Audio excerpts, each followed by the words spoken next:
படம் சுவாரஸ்யமான கதையே அற்புதமான கதை. ஒரு போலீஸு, கான்ஸ்டபிள், அவர்ட்ட இருக்க மனிதாபிமானம், கைதி, நம்பிக்கை, இடையில தப்பிச்சு போறது. அதாவது அந்த போலீஸ்க்கு எதுவும் ஆயிருமோன்னு நம்ம பதர்றோம். விக்ரம் பிரபுக்கு எதுவும் ஆயிருமோன்னு நம்ம பதர்றோம். அந்த மாரி அந்த கதாபாத்திரத்தினுடைய கண்ணியம், நேர்மை அது வந்து நமக்கு உள்ள இறங்குது.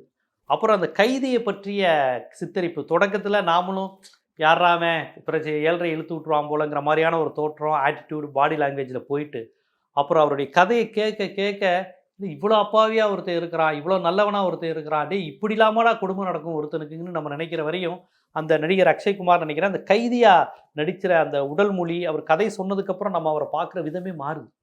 ஒருத்தர் முதல் உடல் மொழியில நமக்கு ஒரு பார்வை வருது. அப்புறம் கதையை கேட்க கேட்க அவர் மீது நமக்கு ஒரு கண்ணீர் வருது, அழுகை வருது. இது எல்லாத்தையும் அழகா இயக்குனர் வந்து அந்த கதாபாத்திரத்தின் மீது இறக்கியிருக்கிறாங்க. படத்தின் தொடக்கத்திலிருந்து இறுதி வரை விக்ரம் பிரபு வந்து அந்த ஒரு போலீஸ்காரர், மிடுக்கான போலீஸ்காரர், நேர்மையான போலீஸ்காரர், உண்மைக்கு பாடுபடக்கூடியவர், சட்டத்திற்கு கட்டுப்பட்டவர், சட்டத்துக்கு உட்பட்டே போராடக்கூடியவர்.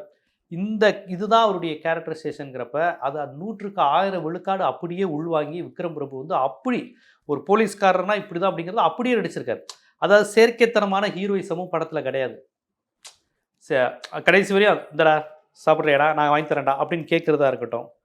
கடைசியில் வந்து ஜட்ஜியாட்ட பேசுடா, நான் சொல்கிற மாதிரி செய்யமா நீயும் போ, ஜட்ஜியாட்ட விழு, எதாவது நடக்கும், பேசிப்பார் உன் நேரத்துக்கு அப்படின்னு சொல்லக்கூடிய தன்மையாக இருக்கட்டும்.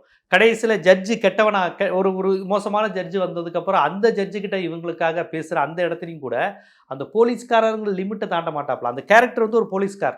நம்ம சராசரி சினிமா புத்தி எப்படி தோணும், அவன் ஒரு ஹீரோ தானே, போய் ஜட்ஜஸ் பிடிச்சி கேட்கணும், அல்லது ஜட்ஜுக்கிட்டே அவன் நேர்மையை வாங்கி தரணும். இந்த இடத்துல அவங்க வந்து ஹீரோவை கடவுளாக நினச்சி ஒரு பாட்டு பாடணும். இந்த மாதிரி எந்த கான்செப்ட் இல்லை. அந்த போலீஸ்க்கான லிமிட்டை தாண்டி அவரால் வரல படத்தில்.